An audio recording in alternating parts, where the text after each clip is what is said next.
She just asked for a table near the window. But the second the black woman's eyes met the cop's, the whole diner went silent. The summer sunlight filtered through the dusty windows of the small-town diner in Broughton, Mississippi. The place was mostly filled with white locals chatting softly over their lunches, the hum of quiet conversations filling the air. Then she walked in, a tall black woman in her mid-30s, wearing a sharp suit and a calm, observant expression. No one was quite sure what to make of her. She moved with quiet confidence, holding a small leather folder under her arm. She made her way to the corner, ordered a simple coffee and a salad in a voice that barely rose above a whisper. The waitresses exchanged uneasy glances, their eyes flickering between her and the tables around them. Officer Jared Flint, a white man in his late 20s, sat at the counter sipping his coffee when he noticed her. His eyes narrowed, a flicker of suspicion crossing his face. Under his breath, he muttered something about threats. His words carried just loud enough for a few nearby tables to catch. Curiosity turned quickly into discomfort as Flint stood and approached her table. His tone was polite, but edged with hostility. "You waiting for someone?" he asked. She looked up calmly. "No, just having lunch." Flint wasn't satisfied. "ID, please." She reached into her purse slowly, but didn't immediately comply. "You look out of place here," Flint added, his voice low but firm. Whispers began to ripple across the diner.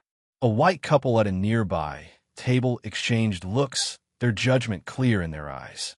The waitress fidgeted nervously with her notepad, unsure of how to handle the growing tension. All eyes were on the black woman and the cop now, the quiet afternoon suddenly thick with suspicion and unspoken accusations.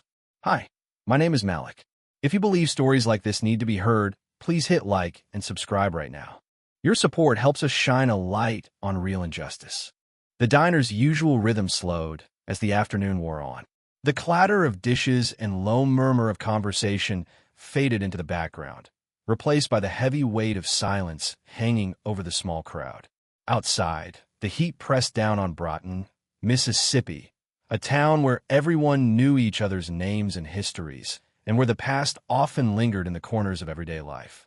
Inside the diner, the tension was almost palpable, as if the walls themselves held their breath. Elise, the black woman in the sharp suit, sat quietly, folding and unfolding a paper napkin as she surveyed the room with calm precision. She was not new to this kind of scrutiny. In fact, she had grown accustomed to it over years spent navigating places where her presence alone made people uneasy. But today was different. Today, she was here with a purpose. The regulars in the diner, mostly white, older folks who had lived in Broughton all their lives, whispered among themselves, casting sideways glances. Some tried to avoid looking directly at her, while others allowed their curiosity to mix with suspicion. A few exchanged hushed words about the kind of trouble that always follows folks like her. Behind the counter, the cook wiped his hands on his apron, watching the scene unfold with quiet concern. The waitress who took Elise's order kept stealing glances, biting her lip as if caught between wanting to help and fearing repercussions. Elise's eyes flicked to the faded photographs lining the walls, snapshots of Broughton's history, local heroes, church gatherings, high school football teams. They told stories of community and tradition, but beneath the surface, the town's old wounds remained unhealed. Officer Flint sat back down at the counter, his jaw tight. He wasn't used to being unsettled, but there was something about Elise that disturbed him. She wasn't loud or confrontational. If anything, her quiet confidence made her more unsettling. It challenged everything he'd been taught about control and authority in this town. Flint's mind raced through years of training and the unspoken rules that came with wearing a badge in a place like Broughton. Outsiders were threats. Questions were not encouraged. Silence was obedience. But Elise was neither an outsider nor a troublemaker. She was something else entirely. Someone with the power to disrupt the carefully maintained order. The summer heat pressed against the diner's windows, but inside, a different kind of pressure was building. A slow, simmering tension that promised the calm would soon be shattered. As Elise took a sip of her coffee, her gaze met Flint's from across the room. Neither flinched. In that moment, a silent understanding passed between them. This was only the beginning. Outside, The town carried on, unaware that its fragile peace was about to be broken. Inside, the stage was set for a confrontation that would expose long-hidden truths and challenge the very foundations of Broughton's power. Officer Flint stood up from the counter, his eyes fixed on Elise with a mix of suspicion and unease.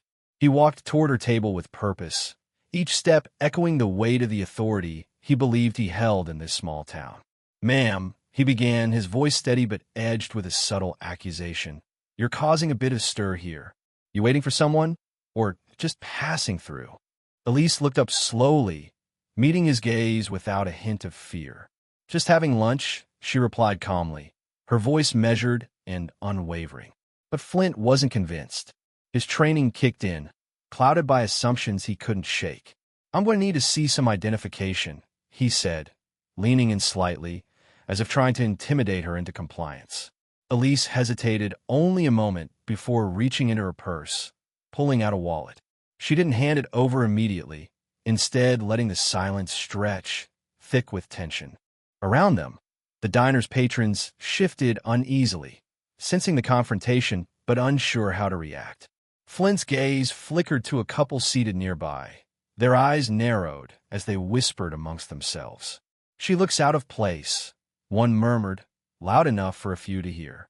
The waitress at the counter fidgeted with her notepad, glancing nervously between the two. The usual din of the diner had quieted to an almost eerie hush, all attention drawn to this quiet standoff. "Look, ma'am," Flint continued, lowering his voice but sharpening his tone, "we've had some incidents around here lately. People who don't belong stirring up trouble. I need to make sure you're not one of them." Elise met his gaze steadily. "And you think I look like trouble because of the color of my skin?" Her question hung in the air, unflinching and direct. Flint's jaw tightened. "I'm just doing my job." "Doing your job," she said softly, "doesn't give you the right to treat people like suspects without cause." The tension in the room thickened. A few of the diners exchanged uneasy looks, some lowering their heads, others stiffening in silent support. Flint reached for his radio. "Unit 3, requesting backup to the diner. Possible suspicious person. Need assistance." His voice was clipped, professional, but the underlying suspicion was clear. Elise's eyes didn't waver. "You're making a mistake." Flint's fingers tightened around the radio, but before he could continue, the diner door opened, and a gust of warm summer air swept inside. The moment stretched, charged with the unspoken knowledge that this confrontation was far from over. The simmering tension was now a palpable force, setting the stage for a reckoning that would shake the foundations of this quiet town. If you're still watching, drop a comment below. What would you do in this situation? And don't forget to subscribe for more real stories that matter. Elise reached slowly into her jacket pocket and pulled out a sleek leather folder. She set it deliberately on the table, letting the faint rustle of papers catch Flint's attention. Without a word, she opened it just enough to reveal the edge of a shiny badge, the unmistakable seal of a federal agency. Flint's eyes widened, disbelief flashing across his face. "You're what?" "Some kind of agent," he stammered, stepping back as if the badge itself held a power he hadn't expected. Elise's voice was calm but firm. "I'm here on official federal assignment. The man I came to see is your police chief." The words hung in the air like a challenge, silencing the murmurs around them. The diner fell into a stunned quiet. The white couple at the next table shifted uncomfortably, their previous whispers replaced by wide-eyed silence. The waitress stopped mid-step, watching the scene unfold with a mix of shock and curiosity. Flint swallowed hard, struggling to regain his composure. Why would a federal agent be sitting here alone, without backup? This doesn't add up. His tone was defensive, trying to mask the uncertainty creeping into his mind. Elise met his gaze steadily. "Because I don't need backup to have lunch. I came prepared for what's next." Her words carried the weight of authority, cutting through Flint's doubts like a sharp blade.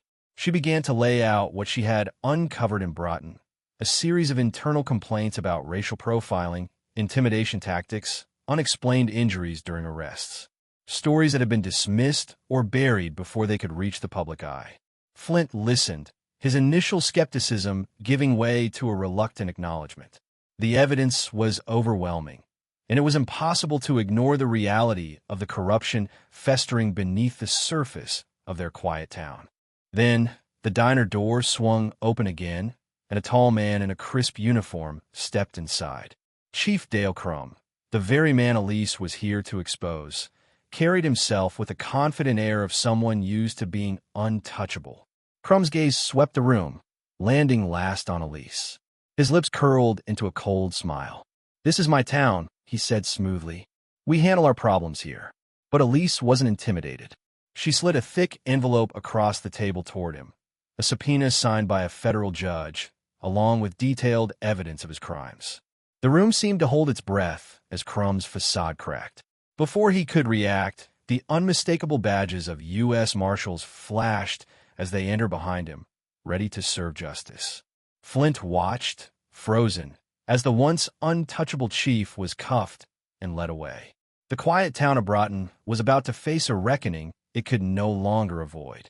The air in the diner was thick with disbelief as Chief Dale Crumb was escorted out in handcuffs. The weight of years spent hiding behind a badge had finally caught up to him. The once unshakable symbol of authority now looked defeated, his shoulders slumped, eyes avoiding every gaze. Elise remained seated, calm and composed, though the energy in the room had shifted palpably. Patrons who had moments before been skeptical or fearful now whispered quietly among themselves, some nodding with a newfound sense of hope. The truth had pierced through the layers of silence and denial that had long shielded the town's darkest secrets.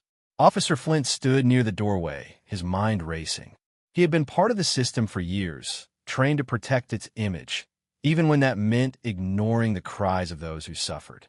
Now, faced with undeniable evidence and the fall of the chief he once respected, he grappled with a mix of shame and confusion. A marshal approached Flint quietly, handing him a file. Inside were incident reports, body cam footage, and internal communications Flint had signed off on, proof of misconduct that could no longer be hidden. The realization hit him hard. Silence and compliance had made him complicit. Elise caught his eye and spoke softly but firmly. "You have a choice now. Help dismantle this system or continue to protect it. The truth is already out." Flint nodded slowly, the weight of responsibility settling heavily on his shoulders. Outside, news crews began to arrive, their cameras and microphones eager to capture the unfolding story. The once quiet town of Broughton was thrust into the spotlight, its name now synonymous with exposure and accountability. But for Elise, the work was far from over. The arrest was only the first step in a longer battle to bring justice to those who had been silenced. She refused interviews, choosing instead to focus on gathering more evidence and supporting those willing to speak out. Back inside the diner, the atmosphere was a mix of relief and lingering tension. Regulars resumed their meals, but the conversation had changed. Stories long whispered in private were now spoken aloud, bonds forming among those determined to see change. Flint stayed behind, processing everything. His eyes held a flicker of resolve, the beginning of a journey from bystander to ally. The path ahead would be difficult, but the moment marked a turning point. Elise gathered her folder and stood, ready to leave. Before stepping outside, she glanced around the room, locking eyes with those who had witnessed history in the making. The silence was no longer a weapon. It was broken. Broughton had been exposed, and with exposure came the possibility of healing. The diner's atmosphere shifted as the echoes of the arrest settled in. The townspeople, once wary and divided, now shared a collective sense of awakening. Conversations that were previously stifled began to bubble up, soft murmurs of change filling the once quiet space. Elise watched from her seat as Chief Crumb was led away, his hands cuffed behind his back. The weight of his downfall was not just personal, but symbolic, the collapse of a corrupt system that had long oppressed the community. Officer Flint remained near the entrance, his posture tense and uncertain. The realization of his role in the cycle of abuse was overwhelming. No longer could he turn a blind eye or hide behind a badge. The evidence laid bare his complicity, and the path forward demanded accountability. A federal marshal approached Flint, sliding a folder across the table. Inside were reports, footage, and witness statements Flint had unknowingly ignored or suppressed. The truth was undeniable, and Flint's silence had made him part of the problem. Elise's gaze met his, steady and unyielding. "This is your chance," she said quietly. "Help bring justice or remain part of the silence." Flint's shoulders sagged, the weight of his choices pressing down. Slowly, he nodded, signaling the beginning of a difficult journey toward redemption. Outside, news vans gathered, their bright lights and buzzing cameras illuminating Broughton's transformation from a quiet town to a battleground for justice. The story captured the attention of the nation, shining a spotlight on systemic racism and corruption in law enforcement. But for Elise, the victory was tempered by the knowledge that this was only the start. The arrest of the chief was a crack in the armor, not the end of the fight. She declined media interviews, focusing instead on supporting victims and gathering more evidence to dismantle the system piece by piece. Inside the diner, the community began to heal. Neighbors who once avoided difficult conversations now shared stories of injustice and hope. The silence that once protected the corrupt was broken, replaced by a growing chorus demanding change. Flint lingered, reflecting on his complicity and the role he would play moving forward. The road ahead was uncertain and fraught with challenges, but the first step toward accountability had been taken. Elise gathered her belongings, ready to leave. Before stepping out into the humid afternoon, she cast one last glance around the diner, a silent promise that the fight for justice would continue. Broughton was no longer a town hiding in the shadows. It was a community awakened, poised to confront its past and build a new future. The diner grew quiet as the late afternoon sun cast long shadows through the windows. Elise gathered her things slowly, the weight of the day settling over her like the thick Mississippi heat. Around her, the patrons whispered in low tones, the shock of what had just happened still fresh in their minds. She approached the counter, gave a small nod to the waitress who had watched the scene unfold with wide eyes. No words were exchanged, but the silent understanding between them was profound. Justice had touched their lives, and for a moment, the walls that had held so many secrets seemed a little less impenetrable. Outside, Officer Flint stood alone, staring at the ground. The confidence he had worn like a shield was gone, replaced by something raw and unfamiliar: remorse. He replayed the day's events in his mind, the moments where he could have acted differently, the silence he had chosen, and the voices he had ignored. Elise watched him from a distance, knowing that change would not come easily. Not for him, not for the town. But the first crack in the system had been made, and sometimes that was enough to start a revolution. The sun dipped lower, painting the sky with hues of orange and purple as Elise stepped outside. She breathed in the heavy air, feeling the weight of history on her shoulders. The fight was far from over, but the truth was finally breaking free from the shadows. As she walked down the quiet street toward the train station, her leather folder tucked securely under her arm, she allowed herself a brief moment of hope. The faces she left behind, the frightened, the hopeful, the angry, would carry the story forward. On the platform, she took a seat on the worn wooden bench, pulling out a battered notebook. With a steady hand, she wrote a single line at the top of the page: "Real justice begins when silence ends." Below it, she added another thought, softer but no less powerful: "Sometimes the loudest threat is the courage to speak."